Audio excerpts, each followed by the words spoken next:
Hey everybody, welcome back. This is GRE Bites. My name is Davis, an educator with over 10 years of experience. And I'm Orion, the founder of Stellar GRE. And we're here to bring you your weekly bite-sized episode on GRE prep and grad school admissions. Check out our top-rated GRE self-study program at stellargre.com. Don't forget you can use the code BITES at checkout for 10% off all memberships. All right, let's get into it. Exciting times again. Once again, we have another user-submitted, listener-submitted question. Caitlin, this is her second question as well. I'll read it in the email.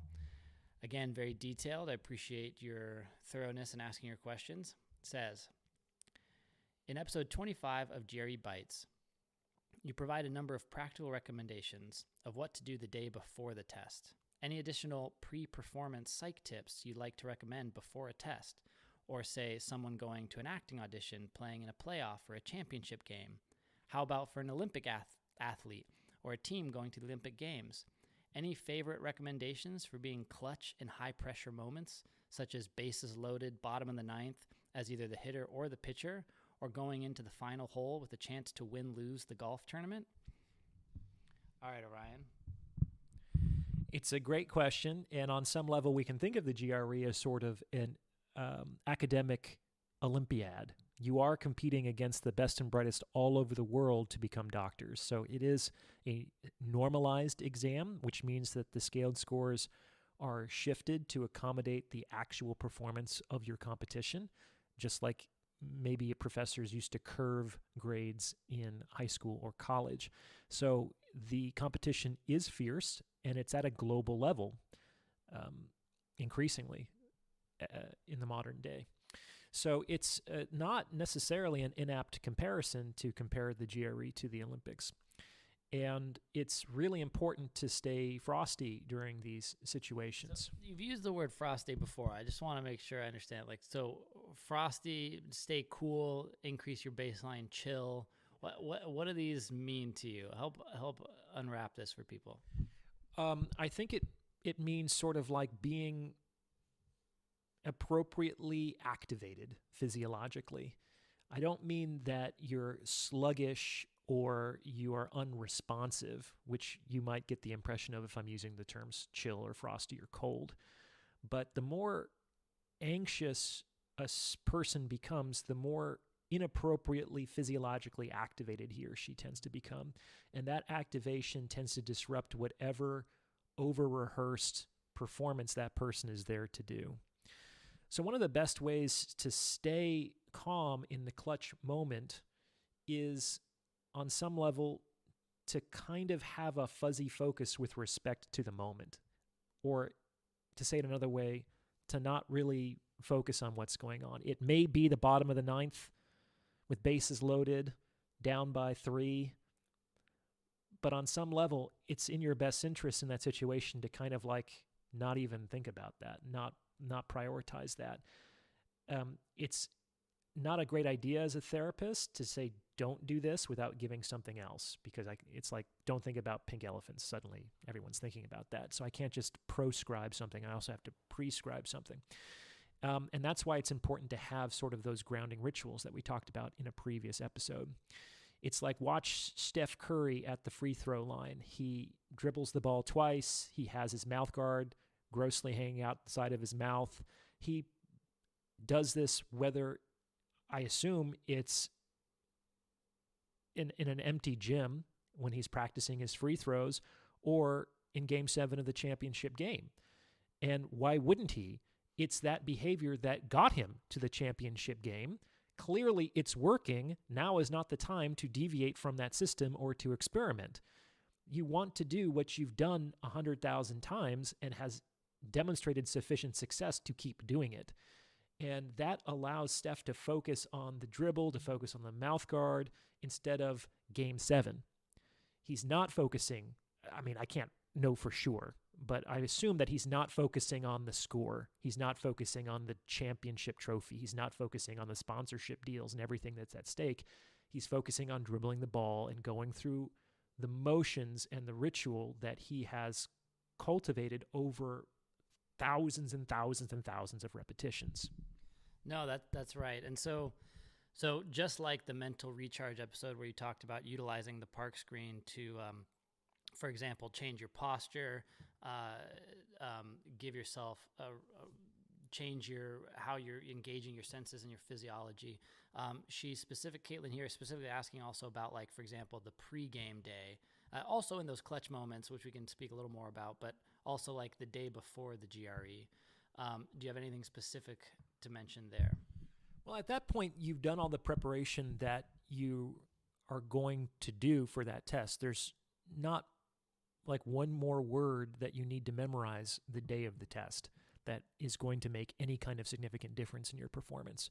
So at this point, it's about doing sort of the take care of yourself stuff, which is get a good night's sleep, maybe do some exercise, or not even maybe, do some exercise to get the blood flowing and the focus sharp, have a nice breakfast or lunch, depending on the time of day. I would do a few practice problems to warm up before you go into the test, because you don't want to warm up on the actual test. You don't want the first problems you do that day to be the ones that count. That's not how it works in sports.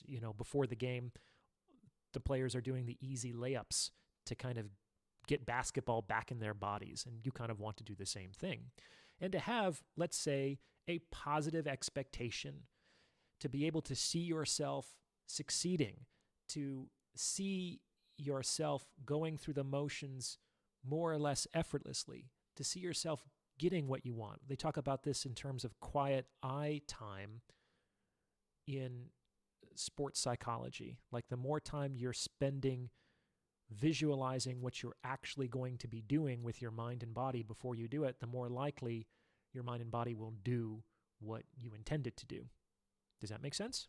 No, that makes perfect sense, and that ties right in. I'm not particularly into mainstream sports myself, but I have competed at an international and world level in martial arts. What? Well, you knew that.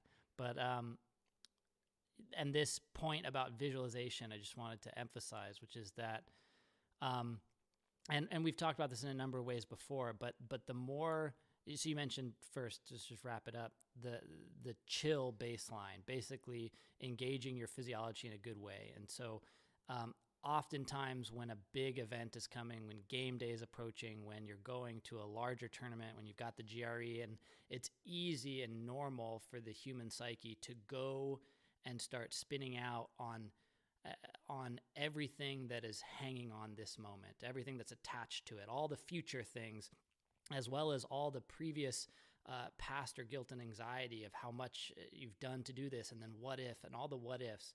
And so there happens, just notice that about ourselves, that there happens to be a tendency as human beings to pull from past experiences and project into the future.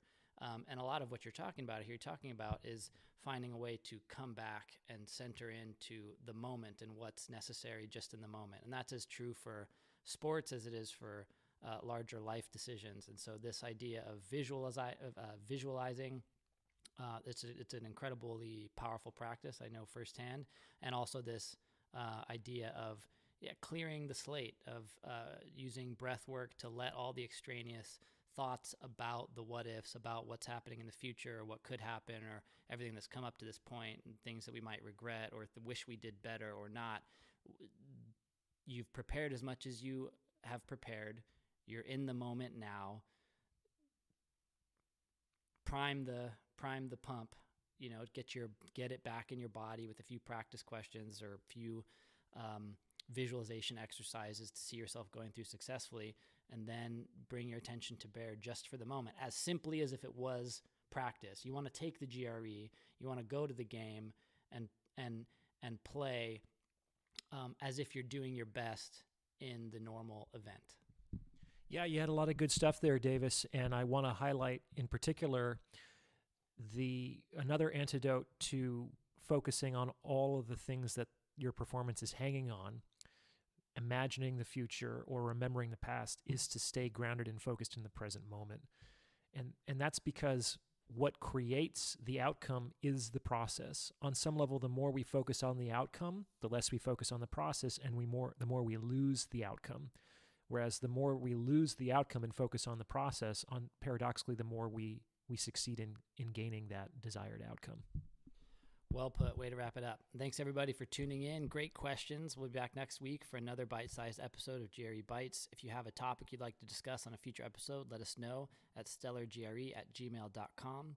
And if you're ready to take your prep to the next level, check out our top-rated GRE self-study program at stellargre.com.